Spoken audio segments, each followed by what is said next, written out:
सोचिए कि आपको एक ऐसा मुश्किल चुनाव करना पड़े जो जीने के मायने ही बदल दे। कुछ ही लोगों के लिए हेमिकॉर्पोरेक्टमी आखिरी उम्मीद होती है, एक ऐसी सर्जरी जो कैंसर, चोट या इन्फेक्शन से खतरे में पड़ी जान बचाने के लिए शरीर का पूरा निचला हिस्सा हटा देती है। यह कोई ऐसा फैसला नहीं जो हल्के में लिया जाए, यह एक अनजान सफर की शुरुआत है जहां जिंदा रहने का मतलब है अपने आप का आधा हिस्सा कुर्बान करना। सर्जनों को शरीर को फिर से बनाना होता है, जरूरी सिस्टम्स को फिर से जोड़ना होता है और यह पक्का करना होता है कि शरीर का ऊपरी हिस्सा अकेले काम कर सके। खतरे बहुत ज्यादा हैं, लेकिन कुछ लोगों के लिए यही आगे बढ़ने का अकेला रास्ता है। मरीजों को अपनी चलने फिरने की आजादी, अपनी पहचान और अपनी पुरानी जिंदगी को खोने का सामना करना पड़ता है। फिर भी जो लोग ये रास्ता चुनते हैं वे असाधारण हिम्मत और जिद दिखाते हैं। उनकी कहानियां सिर्फ जिंदा रहने के बारे में नहीं है, बल्कि यह फिर से तय करने के बारे में है कि जीने का मतलब क्या है। जैसे जैसे हम इस सर्जरी के बारे में जानेंगे, उन लोगों को याद रखना जरूरी है जो इसके पीछे हैं, उनकी ताकत, उनकी मुश्किलें और उनकी आगे बढ़ते रहने की जिद। हेमिकॉर्पोरेक्टॉमी शरीर के निचले आधे हिस्से, पैर, पेल्विस और निचले अंगों को सर्जरी से हटाने को कहते हैं। यह तभी की जाती है जब जानलेवा बीमारी या चोट के कारण कोई और ऑप्शन न बचा हो। इस ऑपरेशन में शरीर को लंबर स्पाइन से पसलियों के ठीक नीचे से अलग किया जाता है। सर्जन इंटेस्टाइन और यूरिनरी ट्रैक्ट को पेट में बनी ओपनिंग से दोबारा जोड़ते हैं, जिससे कोलोस्टॉमी और यूरोस्टॉमी बनती है। बड़ी ब्लड वेसल्स को सील कर दिया जाता है और शरीर के ऊपरी हिस्से को नए तरीके से काम करने के लिए एडजस्ट करना पड़ता है। एक्सट्रीम रिस्क और चुनौतियों के कारण ऐसे कुछ ही ऑपरेशन किए गए हैं। कैंडिडेट्स को फिजिकली स्ट्रांग और लाइफ चेंजिंग रिकवरी के लिए मेंटली तैयार रहना पड़ता है। ये सबसे रेडिकल एम्प्यूटेशन है। इसे तभी चुना जाता है जब सर्वाइवल इस पर डिपेंड करता हो। हेमिकॉर्पोरेक्टॉमी एक बोल्ड आइडिया के रूप में 1950 के दशक में शुरू हुआ, जिसे एडवांस्ड पेल्विक कैंसर्स के लिए लास्ट रिजॉर्ट के तौर पर प्रपोज किया गया था। शुरुआती अटेम्प्ट्स में बहुत रिस्क था और पहला पेशेंट बच नहीं पाया था, लेकिन 1961 में डॉक्टर जे ब्रैडली ऑस्ट और डॉक्टर कैरल एब्सोलोन ने टिमोथी नाम के एक यंग मैन पर पहला सक्सेसफुल ऑपरेशन किया। यह सर्जरी 2 स्टेजेस में की गई थी, जिससे बॉडी को अडेप्ट होने का समय मिल सके। टिमोथी का सर्वाइव होना यह साबित करता है कि यह प्रोसीजर पॉसिबल था, जिससे उन पेशेंट्स के लिए एक नया रास्ता खुला जिनकी कोई और होप नहीं थी। हालांकि यह अभी भी रेयर है, लेकिन यह ऑपरेशन सर्जिकल इनोवेशन और जान बचाने की रिलेंटलेस परस्यूट का एक टेस्टमेंट है।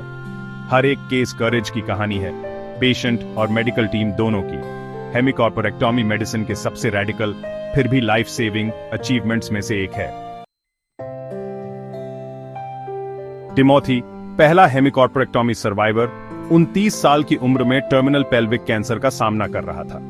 कोई और ऑप्शन न होने पर उसने और उसके परिवार ने इस रेडिकल सर्जरी के साथ आगे बढ़ने का फैसला किया।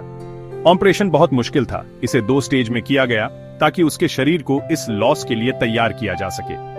सभी मुश्किलों के बावजूद टिमोथी बच गया और एक ऐसी जिंदगी में जागा जो दर्द से मुक्त थी, लेकिन हमेशा के लिए बदल गई थी।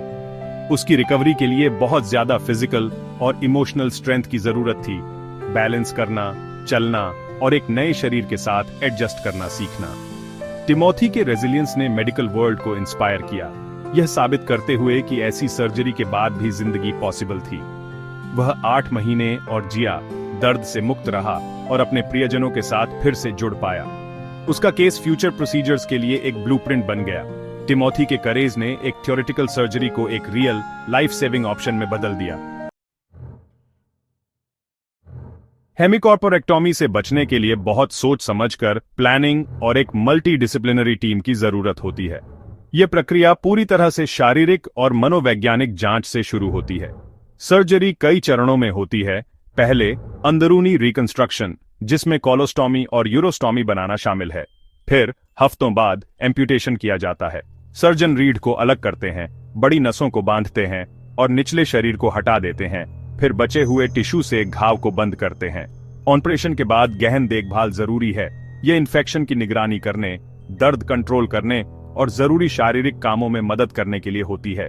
रिहेबिलिटेशन लंबा और मुश्किल होता है, जिसमें ऊपरी शरीर की ताकत और रोजाना के काम करने के नए तरीकों पर ध्यान दिया जाता है। मनोवैज्ञानिक मरीजों को उनकी नई जिंदगी के हिसाब से ढलने में मदद करते हैं। हर कदम सर्वाइवल और जीवन की क्वालिटी को बेहतर बनाने के लिए होता है। यह एक ऐसी यात्रा है जो मेडिकल और इंसान की सहन शक्ति की सीमाओं को परखती है। हेमिकॉर्पोरेक्टोमी के बाद की जिंदगी अनुकूलन और लचीलेपन का सफर है। चलने फिरने के लिए ऊपरी शरीर की ताकत बढ़ाना और बेड, व्हील चेयर और दूसरी सतहों के बीच संतुलन बनाना जरूरी है। मरीज एक खास प्रोस्थेटिक बकेट का इस्तेमाल करते हैं, एक सपोर्टिव शेल जो धड़ को स्थिर रखता है और वेस्ट बैग्स को रखता है। यह डिवाइस उनके बैठने और दुनिया के साथ जुड़ने का आधार बन जाता है। मानसिक संतुलन भी उतना ही चुनौतीपूर्ण है जितना फिजिकल। बचे हुए लोगों को अपनी पहचान फिर से तय करनी होती है और मजबूत सपोर्ट सिस्टम बनाना होता है। कई लोग वकालत करने वाले बन जाते हैं, अपनी कहानियां दूसरों को प्रेरित करने के लिए साझा करते हैं। भारी चुनौतियों के बावजूद कई लोग उच्च गुणवत्ता वाले जीवन की रिपोर्ट करते हैं, दर्द से मुक्त, रिश्तों में लगे हुए और नया उद्देश्य ढूंढते हुए। उनका जीवन अनुकूलन और विकास करने की मानवीय क्षमता को साबित करता है, यहां तक कि गहरे नुकसान के बाद भी। टेक्नोलॉजी हेमिकॉर्पोरेक्टोमी सर्वाइवर्स के लिए बहुत जरूरी है, जो उनके बदले हुए शरीर और दुनिया के बीच के गैप को भरती है।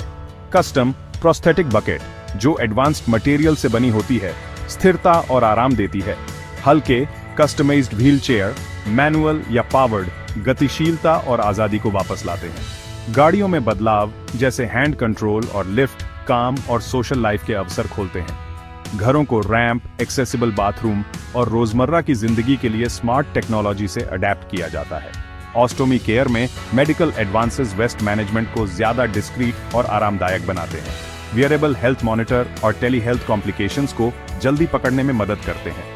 हर इनोवेशन आजादी और क्वालिटी ऑन ऑफ लाइफ को सपोर्ट करता है। इंजीनियरिंग और मेडिकल टेक्नोलॉजी साथ मिलकर सर्वाइवल और थ्राइविंग को मुमकिन बनाते हैं। हेमिकॉर्पोरेक्टोमी के बाद सर्वाइवर्स के शरीर में बहुत बड़े बदलाव आते हैं। आधा शरीर न होने पर दिल का काम कम हो जाता है और खून का सिस्टम छोटे फ्रेम के हिसाब से ढल जाता है। बहुत से लोग फैंटम सेंसेशन करते हैं, जैसे लेगों का या ऐसी इच्छाओं का महसूस होना जो अब नहीं है। यह नसों के रास्ते ठीक होने की वजह से होता है। आर्थिक बोझ बहुत ज्यादा है।